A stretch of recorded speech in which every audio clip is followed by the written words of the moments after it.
Hello everyone, welcome back to Portland Music School. Joe here with another episode of Joe's Holding the Wrong Instrument. So, we looked at the first part of our 12 bar blues last time, didn't we?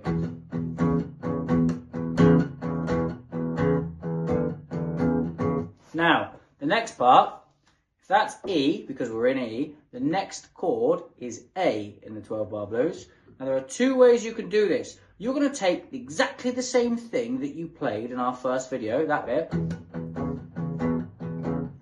but you're going to leave the pinky off. So just these two fingers, and you're going to move everything down one string. So instead of playing the second fret on the second string, which is the A string, you're going to play the second fret on the D string, which is the third string down, right? So this is actually the note E, right?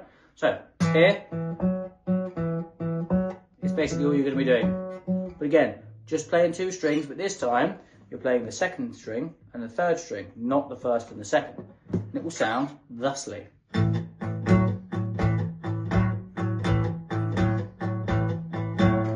then you go back to the start. Now, there is another way to play this chord. It's a nice way of playing it, and it's actually a chord. So instead of one note at a time, we're going to do something else. You're going to take your middle finger, this one, and you're going to put it third string down, second fret in. Then you're going to take your third finger, this one here, your ring finger, and you're going to put it on the same fret, so the second fret, but you're going to put it on the fifth string down. This gives you really nice, yeah? So you can use that instead. So you can go.